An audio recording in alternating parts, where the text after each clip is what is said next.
राज्य चल रहा था महाराज अज का। तो वो झाड़ू पोछा करने के लिए जब आती तो महाराज उस सेठ जी ने उस काम वाली बाई को नेत्रों से देखा और हृदय हार बैठा। पत्नी थी फिर भी उनके साथ वो संबंध रखने लगे। जब इस बात का पता चला उस स्त्री के पति को, वो भी शादीशुदा थी और वो सेठ जी भी शादीशुदा थे। अब जब इस स्त्री को इस बात का पता चला उस सेठ जी की पत्नी को, तो उसने अपने पति का त्याग कर दिया।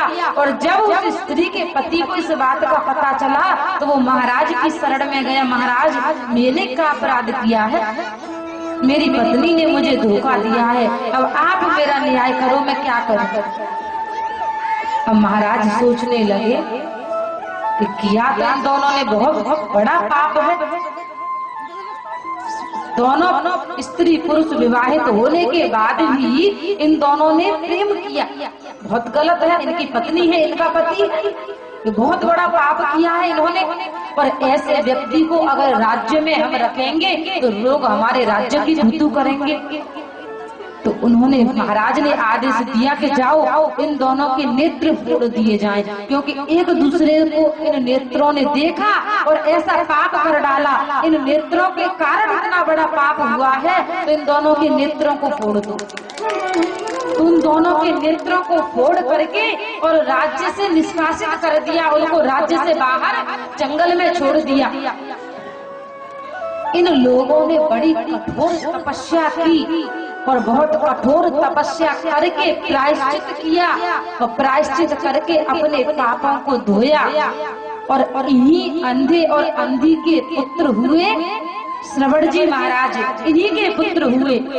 और इतने बड़े भक्त हुए वो भगवान के, जो श्रवण की पत्नी थी, वो श्रवण की जो पत्नी थी, अब ये सास ससुर अंधे थे तो वो क्या करती थी, वो कहती अरे ये अंधे खा पी के कहाँ जाएंगे, क्या करेंगे? तो वो क्या करती, उसने एक ऐसा चूल्हा अपने घर में बना रखा था जिसपे महाराज एक साथ 2 पात्रों में भोजन बनता था।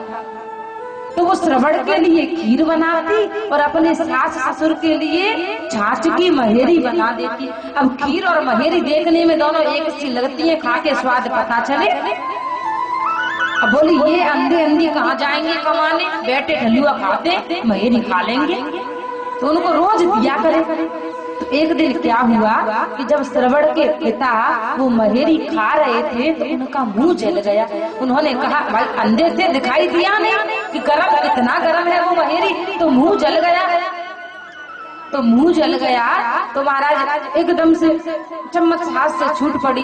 श्रवण ने देखा पिताजी का मुंह जल गया, तो उन्होंने महाराज अपना जो खीर का पात्र था वो पिता को दे दिया। पिताजी ये आपका वाला गरम है, लो मेरा ले लो। श्रवण को कुछ पता ही नहीं था, उन्होंने अपना खीर का पात्र दे दिया और अपने पिता का स्वयं ले लिया। और जैसे ही पिता ने उस खीर को खाया तो श्रवण से कहने लगे बेटा क्या घर में आज कोई त्योहार है? अरे पिताजी ऐसे क्यों कह रहे हो? अरे आज घर में खीर बनी है ना, क्या कोई त्योहार है? श्रवण जी बोले ये मेरे साथ में मेरे संग में बैठ के रोज खीर खाते हैं और ये आज ये कह रहे हैं कि खीर बनी है। अरे पिताजी कैसे कर रहे हो, रोज तो खीर बनती है। अरे नहीं नहीं बेटा, कहाँ खीर बनती है रोज, आज ही तो खीर बनी है। तो श्रवण ने समझ गए कुछ तो जरूर है। उन्होंने जैसे अपने पात्र में से चख करके देखा तो वो खट्टी महेरी थी।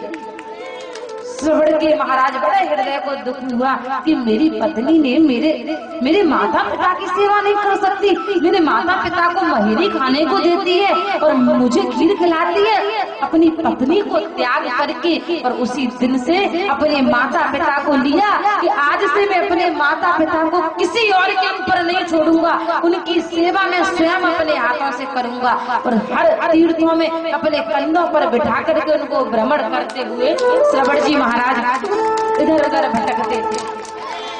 तो ये होता है एक पुत्र का माता पिता के प्रति कर्तव्य। बहुत सारी